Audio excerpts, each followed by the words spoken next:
Hi, it's Joy Olson, Blockbuster Fundraising here on another beautiful spring week to talk about latest and greatest fundraising tips and inspiration for you. And one of the blogs and really one of the subscriptions that I subscribe to and consider most valuable is Claire of Clarification. And you should really check into it and think about subscribing yourself. Get that into your budget because it's wonderful. And across the board, her thoughts on fundraising are relevant to a lot of different fundraising leaders.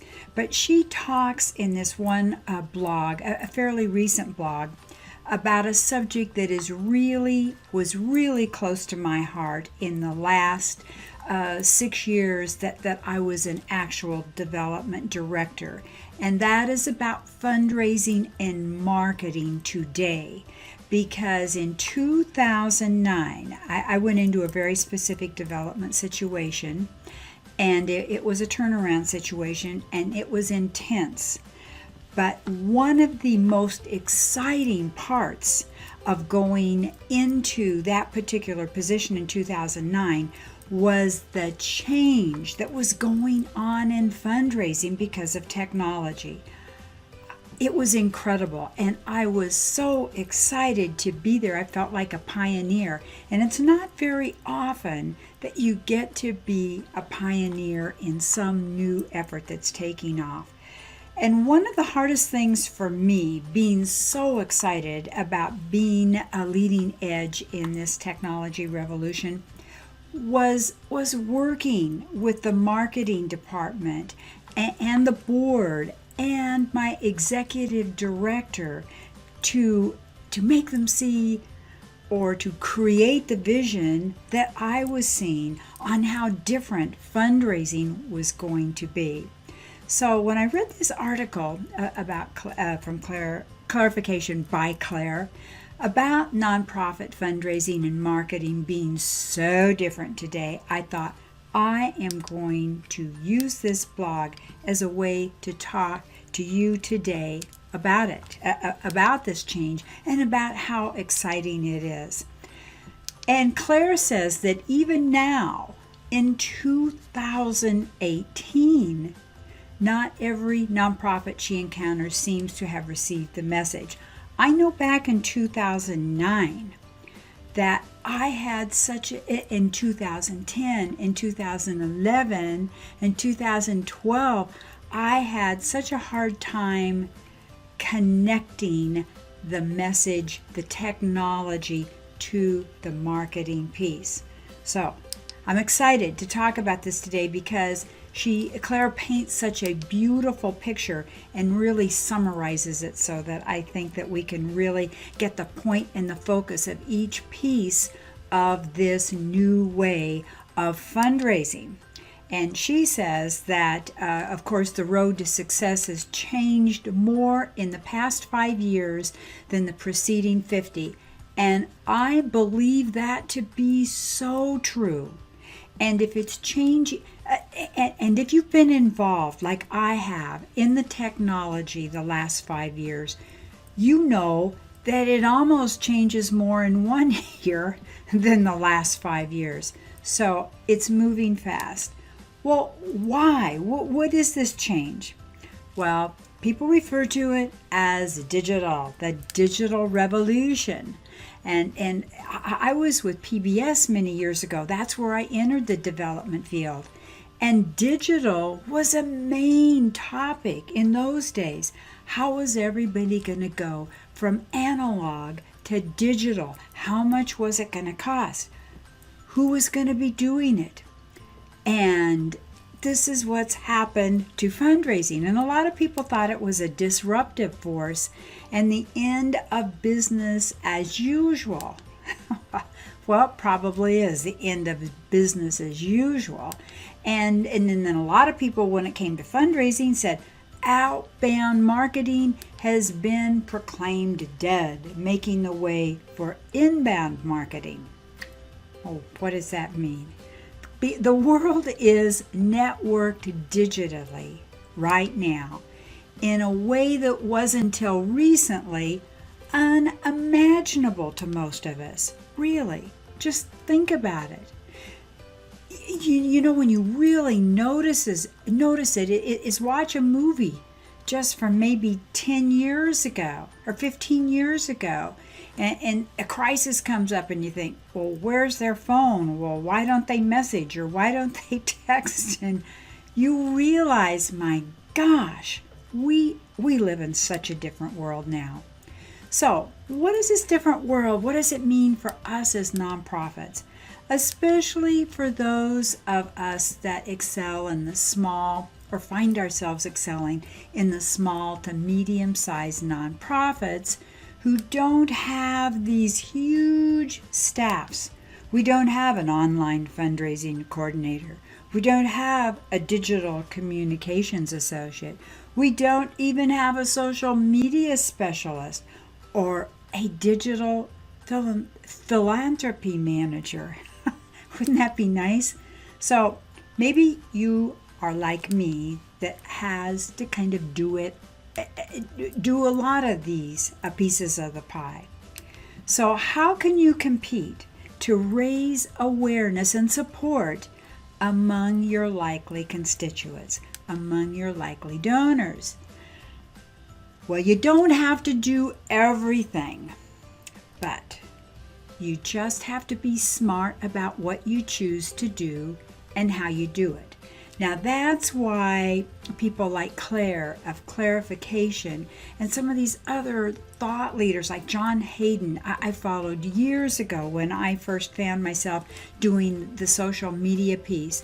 You really need to have mentors along the way. Mari Smith in Facebook, and now Jen in Instagram. You need to find mentors that you take a little bit of time each week, learning time, and try to understand the scope of what's happening.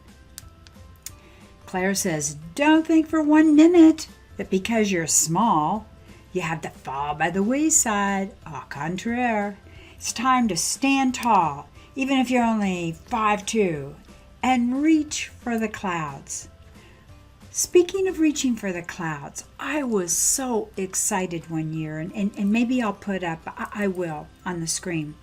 I was asked, I just loved doing Facebook. This is back in 2009, and I can remember thinking, oh my gosh, if I could just get 300 followers, it would be so exciting. Well, I did really well with it. I loved it, and I loved putting together stories with images, and it was so much fun to have a little bit of my day that was just so totally creative. And I was asked by Facebook. They had a small business Facebook meeting here in the town where I live, and they picked 3 different people. One was from Harry and David, a great big organization, and I represented the nonprofit, and then there was a smaller business. And we all, of course, were using, maybe it was Oregon Shakespeare Festival. We were all using Facebook, and I was so excited to be, I felt so honored. So the night before this presentation, I got something on Facebook. I think my stepbrother sent it to me. It was this beautiful poem about a pet finding an owner and how they helped find one another. And oh, it just took your breath away. Well, I was reading this poem. It had no image with it. And all of a sudden in my brain, I thought, oh, I have an image in my inspiration folder. You got to have inspiration folders, I tell you. I have this perfect image for this poem. I'm going to combine the two, the poem and the image, and post it before I go downstairs and do my homework in my office to get ready for tomorrow. So I was putting this together and really excited about it. I cannot tell you what happened. I couldn't even believe it. By the time I got to speak, I had thousands and thousands of responses. Of course, this is back in the old days, 2009, and when organic reach was pretty intense and wonderful, especially if you had an image people really related to. And guess what? I'll put it up on the screen so you know I'm not fibbing to you. It had, by the time it was finished, its viral run over a 9 million reach. Isn't that exciting? It was for me. It's never happened again, but I'll tell you what.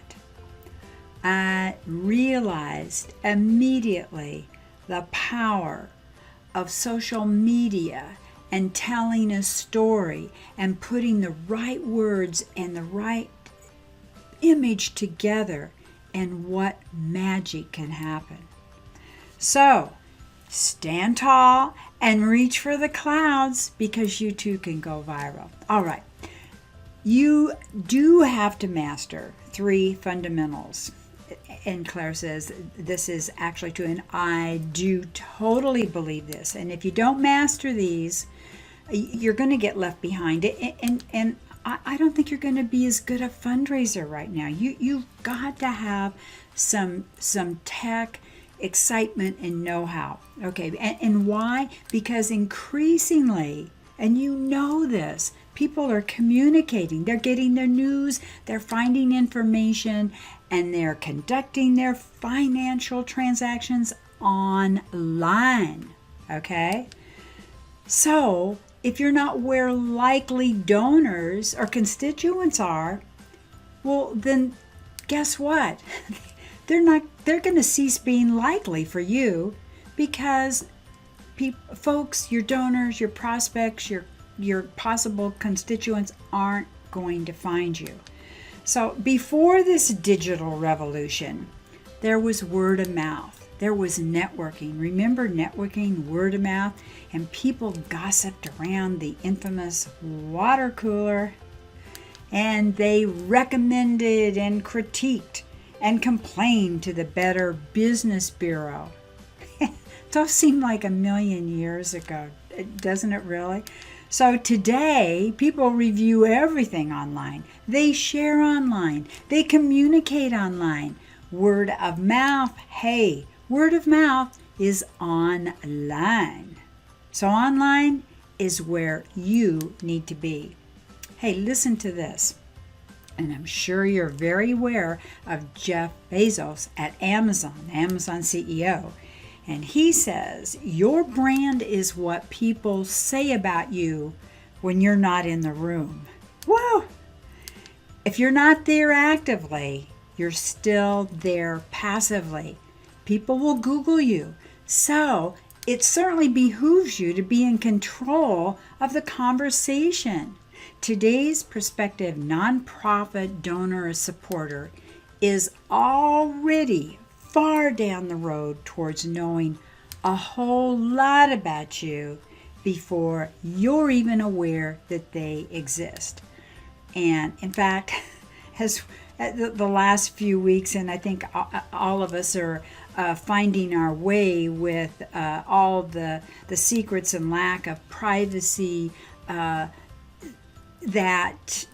there is nowadays, I for one, and I'd like to say this right now, I think that when you're online, you don't expect a whole lot of privacy. I think that if you're smart, you're very careful about what you put online, and you carefully create your own brand, and if you're smart, you really do that, and you think a lot about what you put online. The thing about the scandal that's kind of going on right now, and I think as a nonprofit, and I don't know whether you call it a scandal, but I think people are scandalized by the amount of information that's out there. As a development director and as a fundraiser that does my due diligence, I think the thing that we need to think about online is just simply protecting our donors' information. And I think that is the important thing, and that is what I would be most concerned about, and hopefully Facebook will really work towards that. So if we're all very careful about which apps we use on our pages and take note, do everything we can to protect our donors' information. And that might mean using Messenger. So stay tuned. I think you really need to do more due diligence there, and we all need to be very careful. Because one thing for sure we know, there are no secrets. The networked market knows more than companies do about their own products. So whether the news are good or bad, they tell everyone. And that was Jeff Bezos' quote. So he's telling us there are no secrets and people are talking about you. So get out ahead of this. Get your brand out there. Get your news out there. Get your story out there, because that's where your donors are looking to find out more about you. Okay, so now let's talk about 3 content, online, and social media venues for every nonprofit, okay? And these are all readily available, and they're mainstream media, and they're very low risk, okay? So you don't need a huge marketing budget or a large paid staff to be successful. You just have to understand the purpose of each of these tools. You get started, you build as you go, and all it takes is 1, a plan, 2, you got to schedule some time. It's not going to happen if you just think about it. And 3, be persistent. Okay, so what are these 3 things that you need to do? 1, a website and a blog. What is the purpose of your website? You want to get this in your mind. It's to get people to give you their emails. I used to speak endlessly to an executive director and a marketing director about how, as we were building our website and our brand and people on Google coming to us to find out more information, we have to be able to get their emails. You don't want them all just visiting and like you and have no way to interact, so you can't get their emails.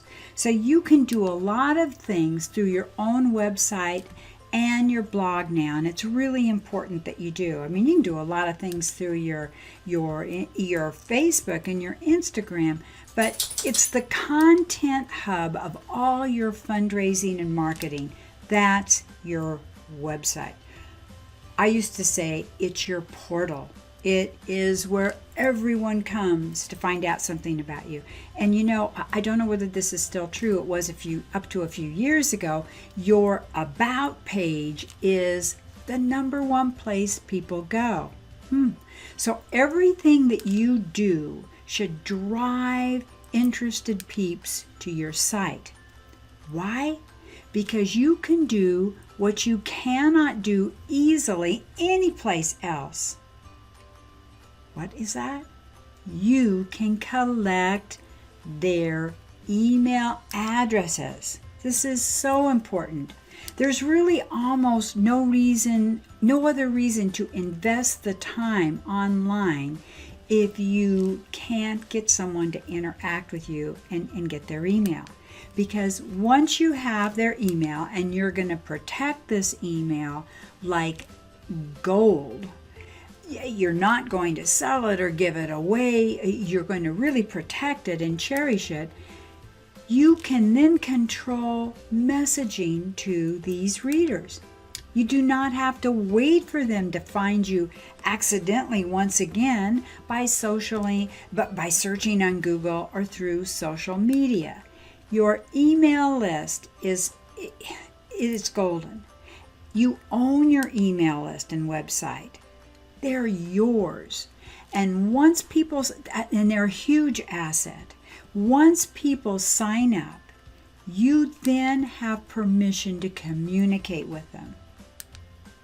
You have permission to communicate with them. And even more, you can make notes of what they were interested in at the time they signed up. Why did they sign up? You can use a landing page. It tells you. You put this in your database. So your follow-up communications are directed to their interest. If they're interested in adoptable dogs, you send them information about adoptable dogs. You focus. And the thing about it is, go back to this, that email list you own. Your website you own. You don't own Facebook or Twitter, Instagram, Pinterest, or LinkedIn. And these companies make changes all of the time. You know that if you're out there about how you access and share messages from their platforms. And we're pretty much at their mercy. And we need to be very cautious, we're finding out. And figuring out how much at their mercy are we. But let's go back to our website or our blog. How do you get these people to sign up? By offering them something of value. Just getting a newsletter won't cut it, Claire says. Not in today's marketplace where people already feel that they're receiving too much email. So think of something useful or fun. This is where I get creative and brainstorm. It could be a how-to list, or a video, or a white paper, a reading list, recipes, inspiring quotes, a free ticket, or whatever else you can dream up. Are you getting excited? There's some really good ideas. Thank you, Claire. Told you she was great. Here is an action tip that she offers. Offer an email sign-up box, not just on your home page, but put it on every page of your website. Remember that about page, they say that's the most active. Conversion rates do go up when you use a light box. Now, this is researched study. And they do, when you use a light box, why do they go up? Because conversion rates go up because more people will see your call to action. Your goal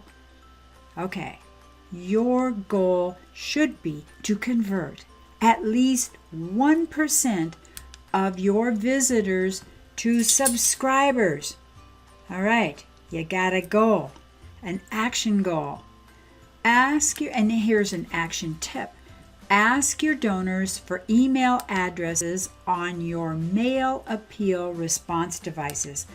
Be sure you do that. At an event sign-up, make sure you do that. And all of your committees and volunteer registration forms, get email addresses. Imperative. Build up your email database. You want your website to be user-friendly for your staff as well as your donors. So if you are a small to medium-sized nonprofit, like most of us are, make sure that you've got the framework like WordPress that's easy for more than one staff person to update regularly. Really, it is so easy nowadays. So be sure, oh gosh, this is so important. Be sure that it's optimized for mobile, all right? And be sure that it's optimized square too, that they don't have to turn it sideways, because people go on their phones, they keep it up like this, and that's where they go. And if half your page, they can't see it, probably they're not going to turn around. And you've got to make sure that everything is optimized for mobile, and square works best nowadays, not horizontal. So on WordPress, there's so many templates that are available. Oh, I tell you, you'll have a hard time choosing one. One just gets better than the other. So you don't have to create a separate site for mobile. That is the cool thing, okay? And the action tip here is seriously consider a blog as an alternative to an e-newsletter. And especially if the blog is from like your executive director. At the last job that I was development director, and this is during this social media revolution from 2009 forward, I really encouraged my executive director to write a blog, because the behind the scenes thoughts, like once a week, if your executive director can put this together for the people that are interested in your cause, your nonprofit, a behind the scenes blog by someone that really sees what's going on can be just a wonderful, wonderful branding piece. All right. Now, number 2, email. Huge in this day of technology. And the funny thing is, though, that email's been around forever. Remember that old movie? What was it? Michael Douglas. And he was in a computer in an office. I mean, this has been like a million years ago. And it went boing, and then it blew. You've got email. Seems so exciting. Now, email goes, oh my God, I got 250 emails. Oh, junk. But your email, let's talk about your email, because it's still terribly important. What is your email purpose? The purpose of your email is to get people to act on your behalf. Right? That's from Claire of Clarification. And she knows what she's talking about. In general, you want to mix up your content. Okay, here's a big tip. Use the 3-to-1 formula. For each ask for support, send at least 3 communications that don't ask for money. Got that? Great tip there. Just a golden tip. You can still ask for actions. What kind of action should you ask for? Please retweet. Please sign this pledge. Please comment. Please post a photo. Please complete this survey. Vary your messages to deepen your relationships, because we all know being a development director is all about building relationships.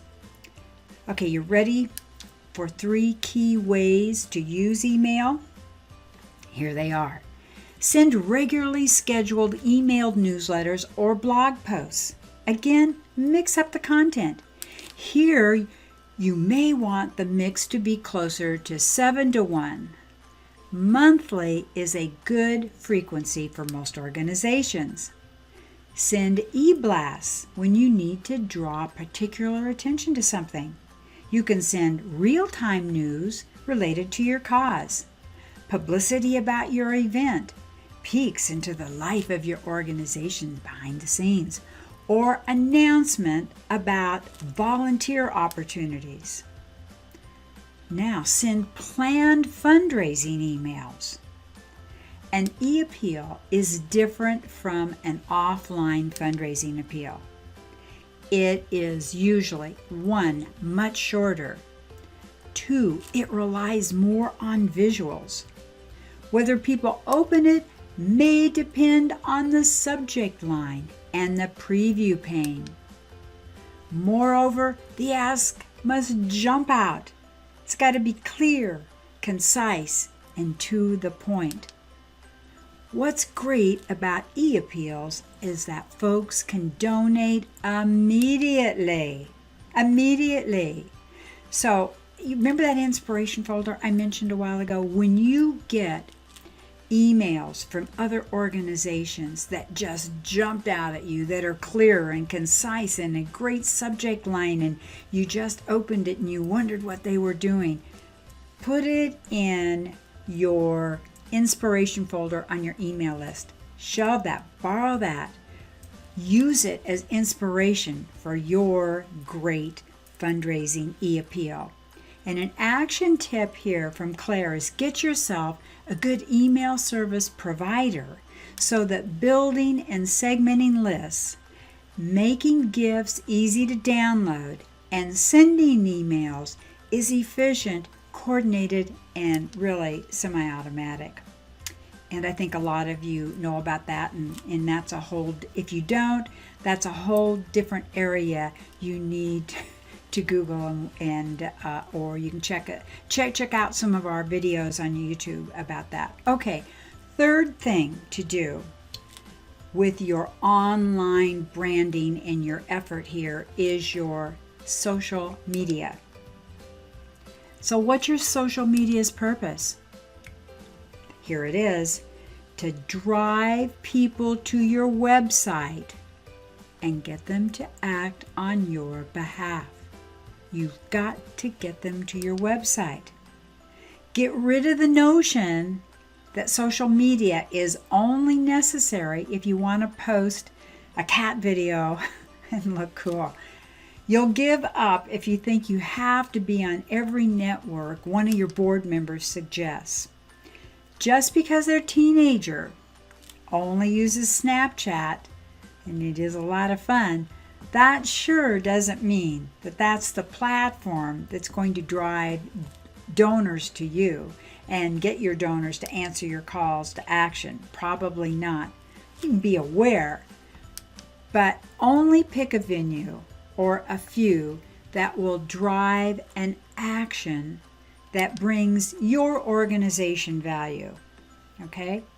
For example, you need social media to create awareness for your cause among your likely prospects.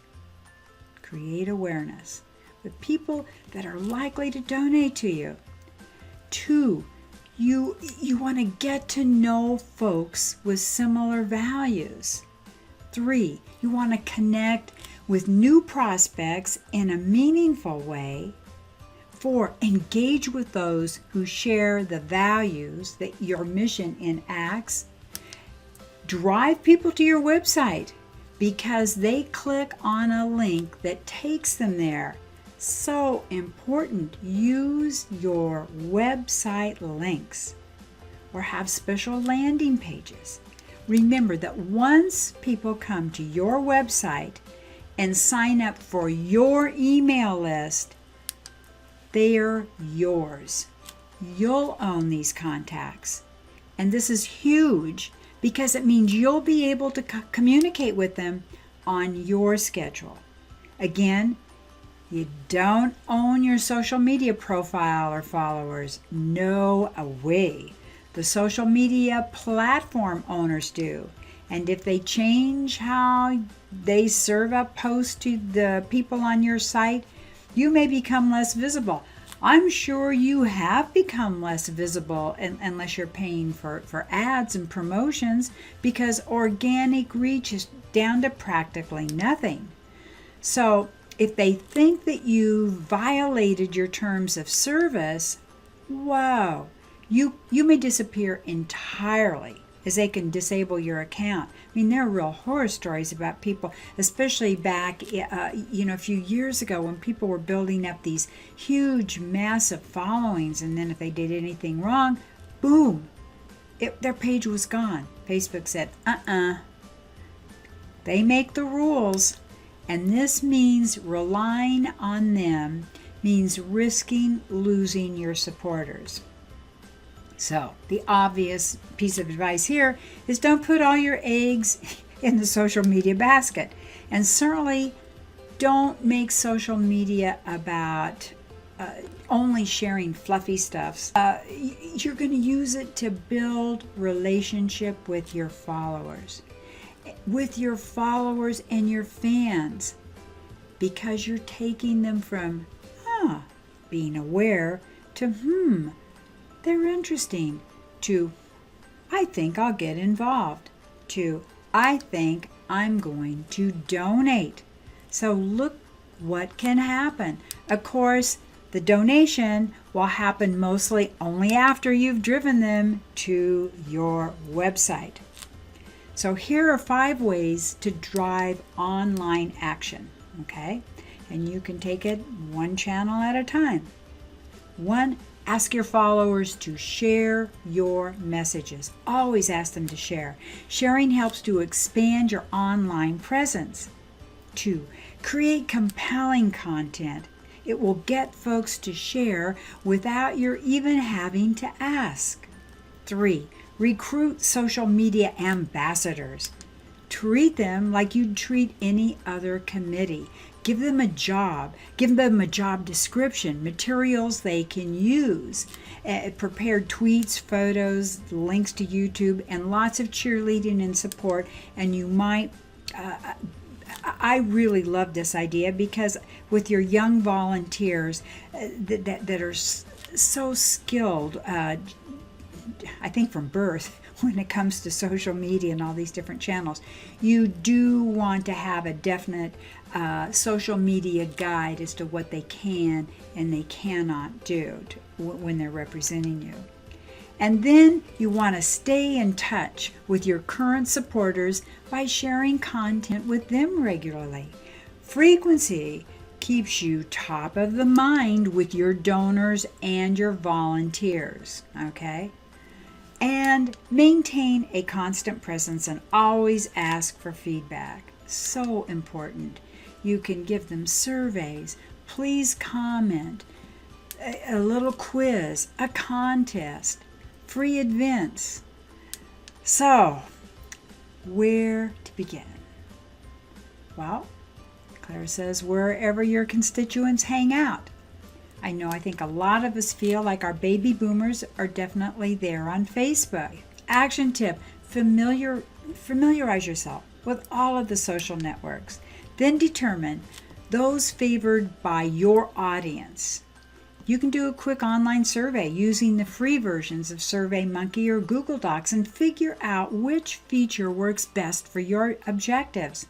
Whoever you are, whatever you do, the odds are that your audience uses at least one of the top sites, which would be Twitter, Facebook, LinkedIn, YouTube, or Instagram. So develop a content marketing plan with a documented content calendar to share your content consistently from your website or your email or your blog or your social networks. And because you want to remember your formulas, how many do you send before you can ask, have a plan. Begin sharing and then track your progress. And when you get engagement, do more of the same. Figure out what's working. Figure out what's not working. Adjust your strategy. Once you've found a winning formula, then you can expand to another network, possibly if you have the time and the inclination.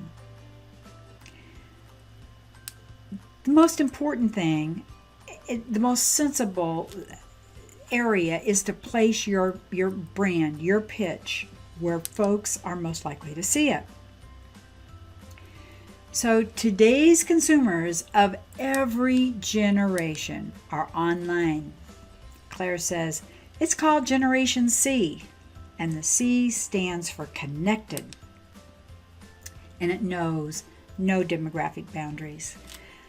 So Claire says, I'm not suggesting you stop sending mail and email appeals. I'm simply suggesting an omni-channel strategy with each message reinforcing the next. This is really important. Each message reinforcing the next. So when you make up your marketing channel, your communication plans for your different marketing channels, and you have a particular project, you really do want the entire communication connection network reinforced. So you've just got to get out there and use the platforms where a majority of your donors are. What are they routinely using? Because there's no point in being active on social media where your donors or prospective donors don't hang out at all. So only use as many platforms as you can confidently handle and time-wise, because there's no point in setting up accounts you don't have time to contribute to. And the trouble with that too is you can do things wrong if you don't have the right time or a good sense of that particular communication channel. Just stay away from it until you do have the time to learn so that you're doing it right. All right. Well, I think that this was a wonderful blog, and I'm going to put up a couple other links associated with this. So have a great week. Here's to you, to your fundraising success. And blockbusterfundraising.com, joyolsongroup.com, you can get a lot more information. And hey, we have over 300 free fundraising video tips on our YouTube Blockbuster channel. So hope to see you there. And we're live on Facebook every Tuesday at 1 p.m. Pacific Daylight Time. See you again soon, I hope. Thanks. Bye-bye.